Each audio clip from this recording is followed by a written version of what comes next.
मान लीजिएगा कि सरकार यह सोच रही है कि मैं अपने देश के सभी बेरोजगारों को 40-40 हजार रुपया महीने दूंगा, और यह समय हो जब संसद ना चल रही हो। तो ऐसा कानून, चूंकि चुनाव तुरंत आने वाला है और आज ही कानून लागू करना है, तो कैसे लागू किया जाए, इसके लिए आज की क्लास में हम समझेंगे अध्यादेश क्या होता है और कैसे सरकारें जारी करती हैं, क्या फायदे क्या नुकसान, सब कुछ देखने के लिए बने रहिएगा पूरे वीडियो में। आइएगा, आपको दिलाता हूं 40 हजार रुपया प्रति महीने। दरअसल होता क्या है कि आर्टिकल नंबर 1, 2, 3 यानी कि 1, 2, 3 123 के अनुसार जब संसद विश्रांति काल अर्थात संसद का सत्र नहीं चल रहा है, तब अध्यादेश क्या किया जाएगा, जारी किया जा सकता है, जिसे इंग्लिश में ऑर्डिनेंस कहते हैं। क्या कहते हैं भैया? ऑर्डिनेंस। और इसे प्रमुलगेट प्रख्यापित करने की पावर किसके पास है? राष्ट्रपति के पास है। हमें लग रहा है कि चुनाव में हम हार जाएंगे, बेरोजगारी पर हमने काम नहीं किया है, तो हम फटाफट क्या करें, एक नियम बनाएं कि जिसकी उम्र 18 साल से लेकर 25 साल तक है, ऐसे प्रत्येक बच्चे को हम 40-40 हजार रुपया देंगे, बस उसे सरकारी नौकरी ना मिली हो। फटाफट अपना फॉर्म भरिए। ऐसा नियम संसद के द्वारा ही बनाया जा सकता है। और संसद चूंकि विश्रांति काल में यानी कि अभी काम नहीं कर रही है, अभी सेशन नहीं चल रहा, तब ऐसे कानून को राष्ट्रपति प्रख्यापित कर दे, बोल दे, तो कानून लागू हो जाएगा। तब ऐसा कानून कितने दिन तक लागू रहेगा? तो कहा गया जब नई बैठक शुरू होगी तो नई बैठक के बाद 6 सप्ताह तक लागू रहेगा। 6 सप्ताह के बाद अगर अभी भी संसद ने इस पर कानून नहीं बना पाया, क्योंकि लोकसभा राज्यसभा में समय लगेगा, 15-15, 20-20 दिन लग जाता है, राष्ट्रपति के पास जाएगा, वहां भी कुछ टाइम लग जाएगा, तब क्या किया जाए कि फिर से जब वह समय समाप्त हो जाए, संसद फिर से बंद हो जाए, विश्रांति काल दूसरा शुरू हो जाए, तो फिर से यह अध्यादेश जारी कर दीजिएगा। फिर से आपको अगले बजट तक का या अगले सेशन तक का समय मिलेगा, और उस सेशन में भी आपको 6 महीने का टाइम मिलेगा। और इस दौरान आप धीरे धीरे अपनी बातों को, अपने नियमों को आगे बार बार रोटेट कर सकते हैं। इसे समझने के लिए थोड़ा सा मैं आपको लिख कर बताता हूं। आइएगा देखते हैं। जैसे मान लीजिएगा कि आपका बजट सत्र है जो कि फरवरी से मार्च तक है, अगला सत्र है आपका जुलाई और अगस्त में, अगला सत्र है आपका नवंबर और दिसंबर में। तो हमने क्या करना, ये जो विश्रांति काल है, जब संसद का सत्र नहीं चल रहा होता और इस समय कोई इमरजेंसी में कानून बनाना पड़ जाए, तो इस समय प्रेसिडेंट क्या कर सकता है? ऑर्डिनेंस इशू कर सकता है, अध्यादेश जारी कर सकता है। यह अध्यादेश कब तक लागू रहेगा? तो कहा गया जब तक कि या नया सत्र बैठक शुरू हो जाए, और इसके बाद 6 सप्ताह तक जारी रहेगा। कब तक? 1.5 महीने तक जारी रहेगा। और आपको मैंने पीछे पढ़ाया है कि सत्रों के बीच में अधिकतम गैप कितना होता है? 6 महीने का होता है। तो 6 + 6 यानी कि 7.5 महीने का अध्यादेश जारी रहेगा।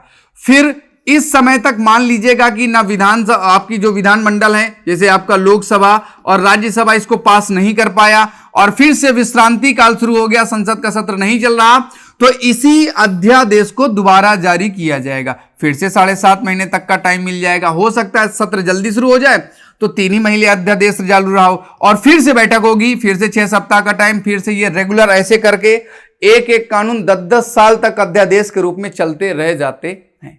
आइएगा देखते हैं इसके बारे में और क्या कहा गया है। उस समय को छोड़कर जब संसद के दोनों सदनों के सत्र में है, यदि किसी समय राष्ट्रपति को यह समाधान हो जाए, दोनों सदन सत्र में हैं, यदि किसी समय, उस समय को छोड़कर जब सत्र नहीं है तब राष्ट्रपति को यह समाधान हो जाए कि वह ऐसी परिस्थितियां विद्यमान हैं कि जिनके कारण तुरंत कार्यवाही करना आवश्यक है, इसके लिए क्या किया जा सकता है? तो वह ऐसे अध्यादेश प्रख्यापित करेगा। अध्यादेश का मतलब सेम टू सेम जैसे लोकसभा राज्यसभा का कानून, वैसा ही राष्ट्रपति बनाते, वो भी अध्यादेश हो, वो भी कानून है। कर सकेगा उसे उन परिस्थितियों में अपेक्षित प्रतीत हो, उसे लगे कि हाँ ऐसा कानून बनाया जाना आवश्यक है, तो उसे बना सकता है। आगे कहा गया कि इस अनुच्छेद के अधीन प्रख्यापित अध्यादेश का वही बल प्रभाव होगा जो संसद के अधिनियम का होता है, इक्वल टू, बराबर होगा। किंतु प्रत्येक ऐसा अध्यादेश संसद के दोनों सदनों के समक्ष रखा जाएगा। जैसे ही आपका सत्र समाप्त हो गया, सत्र शुरू हुआ, मतलब छुट्टी खत्म हो गई, सत्र शुरू होगा, तो दोनों सदनों में इसको रखा जाएगा।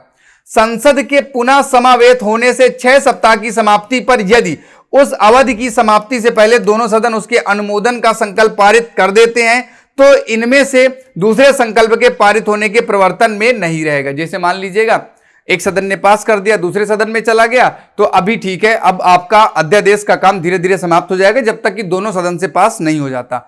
नहीं पास होगा दोनों सदनों से तो भी अध्यादेश के रूप में रनिंग करता रहेगा, क्योंकि हो सकता है फिर से छुट्टी हो जाए और एक ही सदन से पास हो पाए, दूसरे में भी पहुंचा ही है, तब भी जब छुट्टी हो जाएगी तब भी दोबारा अध्यादेश जारी कर दिया जाएगा, आगे वो कंटिन्यू रहेगा।